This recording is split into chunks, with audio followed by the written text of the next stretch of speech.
आज हम लोग वायर्ड कम्युनिकेशन मीडियम यानी तार युक्त संचार माध्यम की बात करेंगे।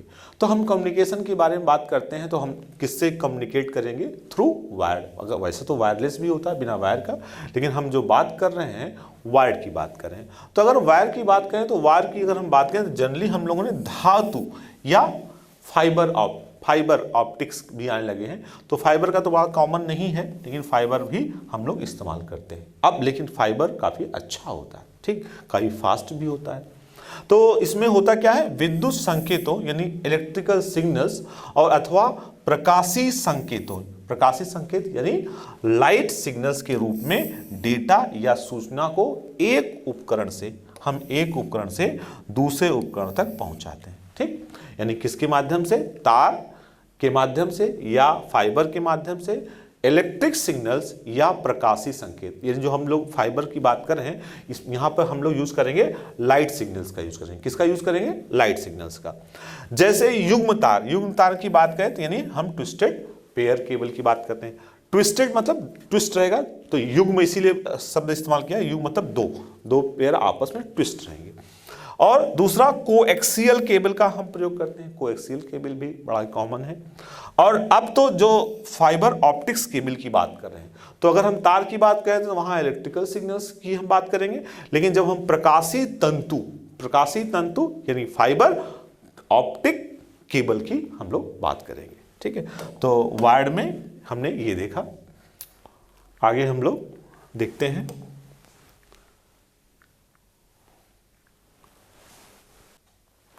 युग्म तार यानी ट्विस्टेड पेयर केबल की हम बात करेंगे। तो जैसा नाम ही बता रहा है, तार की हम लोग बात करें। कैसा तार? युग्म तार। तो ये तार आपस में लिपटे हुए तांबे के बने दो तार होते हैं। किसके होते हैं? कॉपर के दो तार होते हैं और वो आपस में लिपटे होते हैं, जिन पर कुचालकों यानी नॉन कंडक्टर्स की परत चढ़ी होती है। किसकी परत चढ़ी होती है? नॉन कंडक्टर की इस पे परत चढ़ी होती है। ये तार ऐसा संतुलित माध्यम बनाते हैं जिससे केबल में अधिक शोर यानी नॉइज ना हो, ठीक है। जिसे अगर शोर होगा तो भेजने में प्रॉब्लम्स होगी। आगे बात करते हैं युग्म तार यानी ट्विस्टेड पेयर केबल संकेतों यानी सिग्नल्स को रिपीटर के बिना, रिपीटर जैसे नाम है, रिपीट मतलब फिर से रिपीट करें, रिपीटर के बिना 1 किलोमीटर दूर तक ले जाने में सक्षम होते हैं। यानी अगर 1 किलोमीटर तक आपको भेजना है तो इन तार से हम भेज सकते हैं। लेकिन अगर 1 किलोमीटर के बाद भेजना है तब हमें रिपीटर की जरूरत पड़ेगी। क्यों? क्योंकि सिग्नल्स जो होते हैं लॉस होते हैं। जैसे मेरी आवाज़ है, अब मैं बोल रहा हूँ तो भाई चलो ठीक है, मेरी कुछ मीटर तक जा रही होगी, धीरे धीरे आवाज़ और दूर तक कम होती जाएगी। सेम वही कॉन्सेप्ट यहाँ पर भी है कि उसकी जो स्ट्रेंथ की हम बात करते हैं वो लगभग 1 किलोमीटर तक होता है। यानी बिना रिपीटर का 1 किलोमीटर तक भेज सकते हैं। अगर हम 1 किलोमीटर के बाद भी भेजना चाहें तो हमें रिपीटर की जरूरत पड़ेगी। रिपीटर मतलब जो रिपीट करे, जो चीज़ है उस चीज़ को रिपीट करे, ठीक। आगे हम और इसके बारे में देखते हैं युग्म तार की विशेषताओं, यानी हम कैरेक्टरिस्टिक्स ऑफ ट्विस्टेड पेयर की बात करेंगे। जो ट्विस्टेड पेयर होते हैं उसकी विशेषता क्या होती है? हर चीज़ में कोई ना कोई विशेषता तो होती है, कोई ना कोई कैरेक्टरिस्टिक्स होता है। तो हम विशेषता की बात करें तो युग्म तार यानी ट्विस्टेड पेयर केबल से एनालॉग और डिजिटल दोनों संचार का प्रयोग किया सकता है। जैसे हम लोग टेलीफोन लाइंस देखते हैं, जैसे तो जनरेट टेलीफोन लाइंस हम लोग के एनालॉग सिग्नल पर ही बेस्ड हैं। तो इसमें ट्विस्टेड पेयर केबल में हम एनालॉग और डिजिटल दोनों संचार का प्रयोग किया जाए। जैसे हम लोग कंप्यूटर की बात करें, कंप्यूटर में आपका कीबोर्ड है, माउस है, ये सभी वायर से जुड़े होते हैं, ठीक। तो अब वो कंप्यूटर तो भाई डिजिटल सिग्नल्स का प्रयोग करता है, तो वहां पर ये तार दोनों को प्रयोग कर सकते हैं। एनालॉग सिग्नल को भी कर सकते हैं और डिजिटल को भी कर सकते हैं। लेकिन वास्तव में ये केवल एनालॉग संकेतों को ले जाते हैं, लेकिन अगर एक्चुअल की बात करें तो ये एनालॉग सिग्नल को ही ले जाते हैं। आगे हम बात करते हैं एक युग्म तार यानी ट्विस्टेड पेयर के ऊपर समर्थित यानी सपोर्टेड डेटा दर रेट लाइन लंबाई के वर्ग के व्युत्क्रमानुपाती होता है। यानी अगर हम बात करें लेंथ की बात करें तो इसके जस्ट अपोजिट होता है। तो अगर किसी भी ट्विस्टेड पेयर केबल के ऊपर जो भी हम सपोर्टेड डेटा दर यानी डेटा रेट की बात करें, कितने डेटा रेट से भेजेगा, तो लाइन लाइन लेंथ यानी उसकी लंबाई जितनी होगी कि वर्ग मतलब उसको स्क्वायर के व्युत्क्रमानुपाती होता है। व्युत्क्रमानुपाती मतलब जस्ट अपोजिट। जैसे अनुक्रमानुपाती मतलब उसके सापेक्ष होता है, और अगर हम बोले व्युत्क्रमानुपाती मतलब उसके अपोजिट होता है। यानी अगर लाइन की लंबाई जितनी बढ़ेगी उसके दुगना उसकी रेट जो है कम होगी। ठीक, आगे हम बात करते हैं 1 किलोमीटर की अधिकतम मैक्सिमम ट्रांसमिशन दूरी के लिए डेटा रेट 1 Mbps तक प्राप्त की जा सकती है। मतलब अगर हमें 1 किलोमीटर तक भेजना है तो हम इससे जो है आपकी जो स्पीड होती है डेटा की वो हम 1 मेगाबाइट पर सेकेंड तक भेज सकते हैं, यानी जो है 1 Mbps होती है। ठीक, लेकिन अगर उससे ऊपर भेजेंगे तब हमें किसकी जरूरत पड़ेगी, तब हमें रिपीटर की जरूरत पड़ेगी। आगे बात करते हैं एनालॉग आवाज यानी एनालॉग वॉइस सिग्नल्स के लिए लगभग प्रत्येक 6 मीटर की दूरी, अगर हम आवाज की बात करें यानी एनालॉग सिग्नल की बात करें तो इसके 6 किलोमीटर की दूरी के लिए एम्पलीफायर की आवश्यकता होती है। मतलब 6 किलोमीटर तक बिना एम्पलीफायर का हम इसको भेज सकते हैं। एनालॉग, हम एनालॉग की बात करें तो आवाज संकेतों, ठीक है, यानी एनालॉग वॉइस सिग्नल्स के लिए लगभग प्रत्येक 6 किलोमीटर यानी कितना 6 किलोमीटर के लिए प्रवर्धक यानी प्रवर्धकों यानी एम्पलीफायर मतलब कुछ चीज को बढ़ाना। तो ये 6 किलोमीटर तक कोई एम्पलीफायर की हमें आवश्यकता नहीं है। 6 किलोमीटर तक हम उस तार से बड़े आसानी से भेज सकते हैं। क्या भेज सकते हैं? एनालॉग वॉइस सिग्नल्स को।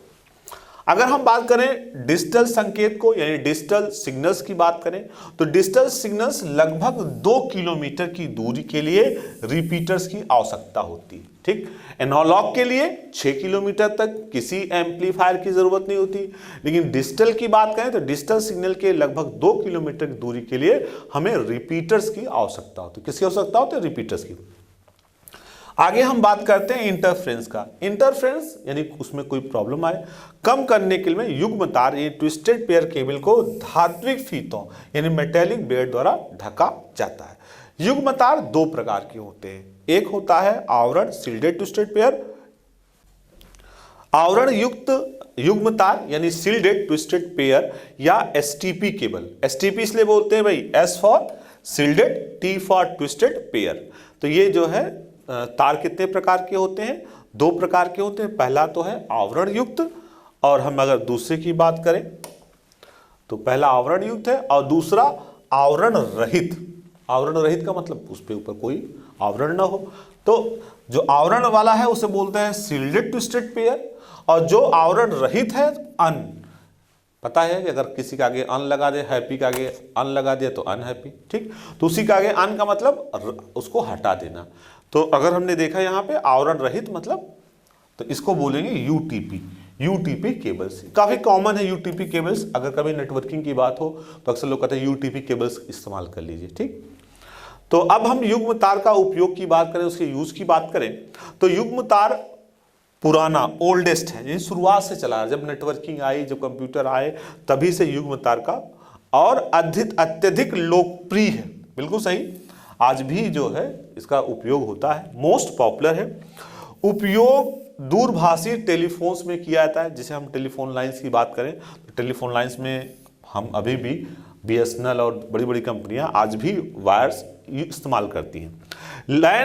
लैन में यह साधारणतः एक बिल्डिंग के अंदर, किसी बिल्डिंग में अगर हमें नेटवर्किंग करना हो, इसे बोलते हैं लैन। लैन मतलब लोकल एरिया नेटवर्क। उसे पता है कि एक बिल्डिंग में या एक कैंपस में लैन हो सकता है।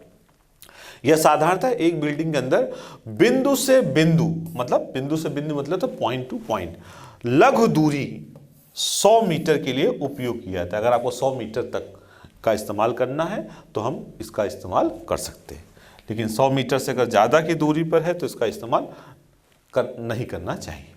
ठीक, अब हम बात करते हैं कोएक्सियल केबल की। ठीक, कोएक्सियल केबल।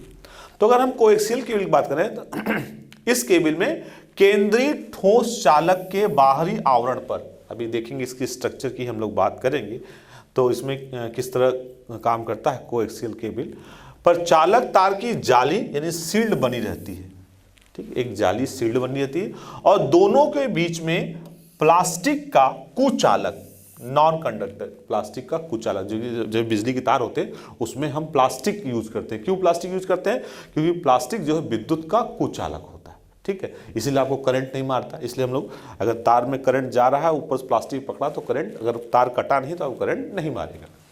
तो रहता है तार की जाली या सील्ड भी कुचालक नॉन कंडक्टर से ढकी रहती है। ये देखिए कोएक्सियल केबल आपको दिख रहा है, ये आपको जाली बना हुआ है, ये तार है, सील्डेड है, उसके ऊपर एक अलग से लगा हुआ है। आगे बात करें केंद्रीय ठोस तार, जो बीच वाला है, जो अब आपने देखा, जैसे देखिए आप ये जो बीच वाला है ये आपका केंद्रीय ठोस तार है। क्या है? केंद्रीय ठोस तार, ठीक है। तो केंद्रीय ठोस तार द्वारा संकेतों यानी सिग्नल्स का संचारण होता है, यानी जो आपका संचारण होता है उन्हीं के द्वारा होता है। तथा सील्ड भू यानी जो सील्ड भू संपर्कित या अर्थिंग रहता है कोएक्सियल केबल। कोएक्सियल केबल में संकेतों यानी सिग्नल्स की हानि लॉस अपेक्षाकृत कम होती है, यानी सिग्नल्स में कम लॉस होते हैं। इस केबल की बैंडविड्थ, अगर हम बैंडविड्थ की बात करें तो इस केबल की बैंडविड्थ 300 से लेकर 400 मेगाहर्ट्ज तक होती है, ठीक है। आगे हम बात करते हैं जो निम्न बिट त्रुटि दर यानी लो बिट एरर रेट के साथ उच्च गति डेटा संचार, हाई स्पीड डेटा कम्युनिकेशन की सुविधा प्रदान करती है। यानी इसमें डेटा रेट की जो सुविधा है, जो अनट्विस्टेड पेयर था उसकी अपेक्षा ज्यादा अच्छी होती है। आइए कुछ बात करते हैं एग्जाम में पूछे जाने वाले प्रश्नों के बारे में। जैसे कि एक क्वेश्चन कई बार पूछा गया है, नेशनल ई गवर्नेंस प्लान के अंतर्गत SWAN क्या है, यानी स्वान क्या है? तो अगर हम स्वान की बात करें तो ये है स्टेट वाइड एरिया नेटवर्क। ये क्या है? स्टेट वाइड एरिया नेटवर्क, ठीक। आगे हम बात करते हैं मोबाइल फोन में जो CDMA, अब तो CDMA कम इस्तेमाल हो गया, बीच में जब रिलायंस ने GSM और CDMA दोनों किया था तो CDMA खूब चल रहा था, CDMA टेक्नोलॉजी खूब सक्सेस थी। लेकिन अब तो CDMA टेक्नोलॉजी को कम कर दिया गया। तो हम CDMA की बात करें, मोबाइल फोन में प्रयुक्त CDMA टेक्नोलॉजी है, तो CDMA की बात करें CDMA, इसका फुल फॉर्म क्या है?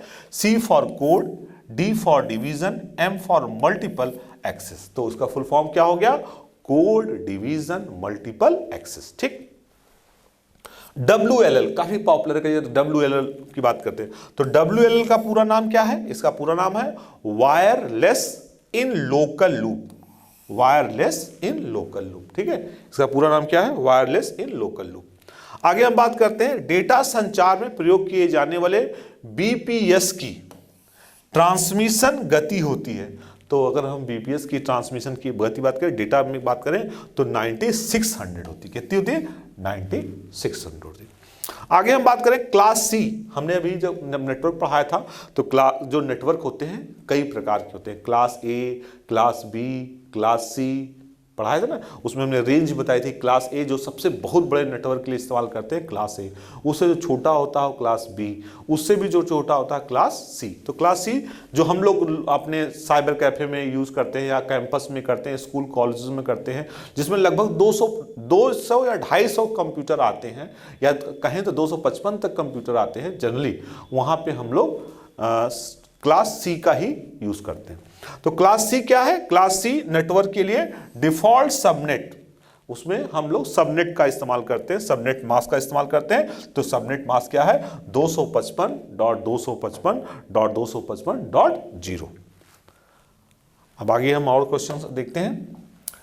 मॉड्यूलेशन और डीमॉड्यूलेशन, तो ये आपको याद ही होगा जब हमने मॉडम के बारे में बताया था, तो मॉडम का काम है मॉड्यूलेशन और डीमॉड्यूलेशन, ठीक, इसको बोलते हैं मॉडम। एनालॉग सिग्नल को डिजिटल सिग्नल में और डिजिटल को एनालॉग सिग्नल में कन्वर्ट करने का काम, क्योंकि जब वायर होते हैं वो एनालॉग सिग्नल्स होते हैं और कंप्यूटर हमारा डिजिटल समझता है, और जब कंप्यूटर से फिर डेटा भेजते हैं एनालॉग पे, तो वहां पे हम लोग इस्तेमाल करते थे मॉडम। मॉडम क्या करता है? मॉड्यूलेशन एंड डीमॉड्यूलेशन, एनालॉग को डिजिटल, डिजिटल को एनालॉग में कन्वर्ट करता है। आगे बात करते हैं लूप बैक पते, यानी लूप बैक एड्रेस की बात करें तो लूप बैक एड्रेस को पिंग कहते हैं। पिंग करते हैं जो पैकेट भेजता है, ठीक है, लूप बैक को पिंग करते हैं। पिंग करना क्या होता है, जैसे कई बार क्या होता है कि हम लोग कंप्यूटर बैठे थे, कहते हैं आप पिंग करो, तो पिंग करना मतलब कि नेटवर्क पे देखो वो सर्वर ऑन है या नहीं ऑन है, तो उसके लिए हम लोग एक पिंग कमांड का भी इस्तेमाल करते हैं। पिंग लिख के उस सर्वर का आईपी एड्रेस लिखते हैं। अगर हमें रिप्लाई मिल जाता है तो हम जान जाते हैं कि वो सर्वर ऑन है, अगर रिप्लाई हमें नहीं मिलता तो हम जानते हैं वो सर्वर बंद है। ठीक है, तो पैकेट भेजा जाता है तो इसमें आईपी आर्किटेक्चर की परतों के माध्यम से, किसके माध्यम से, आईपी आर्किटेक्चर की परतों के माध्यम से भेजते हैं। एक वितरित नेटवर्क कॉन्फ़िगरेशन यानी डिस्ट्रीब्यूटेड नेटवर्क कॉन्फ़िगरेशन जिसमें सभी डेटा केंद्रीय कंप्यूटर से गुजरते हैं, तो वो कौन सा है, हम बात करते हैं स्टार नेटवर्क की। किसकी बात करते हैं, स्टार नेटवर्क की। आगे बात करते हैं सबसे निम्न पारेषण की गति होती है। अगर सबसे कम की बात करें, अभी देखा हमने पढ़ा, तो सबसे कम किसकी होती है, तो किसकी होती है, ट्विस्टेड पेयर केबल की। ट्विस्टेड पेयर केबल की जो पारेषण की गति होती है, ट्रांसमिशन की गति होती है, वो सबसे कम होती है। जो एक से अधिक उपयोगकर्ताओं या उपकरण को एक संचार लाइन साझा करने की अनुमति प्रदान करता है, उसे बोलते हैं डुप्लेक्सर। क्या बोलते हैं, उसे बोलते हैं डुप्लेक्सर या डबल प्लेक्सर ही बोलते हैं, डबल प्लेक्सर। ठीक है, आगे अब हम कोएक्सियल, अभी तक हमने यूटीपी के बारे में पढ़ा, अब हम लोग पढ़ेंगे आपका कोएक्सियल केबल के कैरेक्टरिस्टिक्स के बारे में। ठीक है, तो कोएक्सियल केबल के कैरेक्टरिस्टिक्स की बात करें तो कोएक्सियल केबल एनालॉग को डिजिटल, कोएक्सियल केबल क्या है, एनालॉग और डिजिटल, मतलब एनालॉग को भी और डिजिटल को दोनों सिग्नल्स के लिए प्रयोग किया जाता है। तो यानी कोएक्सियल केबल से भी हम एनालॉग और डिजिटल दोनों सिग्नल्स को भेज सकते हैं। आगे अगर हम कोएक्सियल केबल की बात करें तो कोएक्सियल केबल की आवृत्ति यानी फ्रीक्वेंसी की विशेषताएं, फ्रीक्वेंसी कैरेक्टरिस्टिक युग्मतार यानी ट्विस्टेड पेयर केबल की अपेक्षा श्रेष्ठ सुपीरियर होती है। इसमें क्या कह सकते हैं, twisted pair cable, coaxial cable की आवृत्ति जो फ्रीक्वेंसी होती है वह ट्विस्टेड पेयर से, इसीलिए कोएक्सियल केबल ज्यादा अच्छा होता है ट्विस्टेड पेयर केबल की अपेक्षा। कोएक्सियल केबल की बात करें तो कोएक्सियल केबल का व्यास डायमीटर प्राय 3/8 इंच का होता है। कोएक्सियल केबल बेस बैंड की हम लोग बात करते हैं और ब्रॉडबैंड, दोनों संचार के लिए उपयोग किया जाता है। यानी कोएक्सियल का एक होता है बेस बैंड और दूसरा होता है ब्रॉडबैंड, दोनों को हम संचार के लिए इस्तेमाल करते हैं।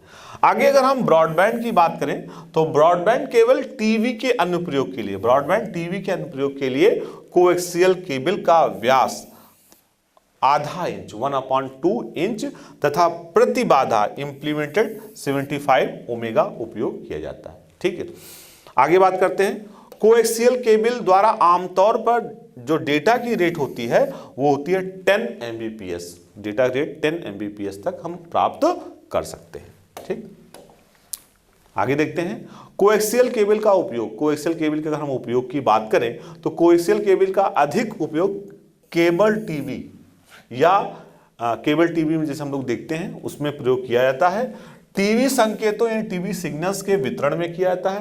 केबल टीवी ऑपरेटर जो यूज करते हैं केबल टीवी या सीए टीवी के माध्यम से ब्रॉडबैंड इंटरनेट सेवाएं आजकल जो है ब्रॉडबैंड इंटरनेट सेवाओं का प्रयोग हम इसके माध्यम से करते हैं, उपलब्ध कराई जा रही है।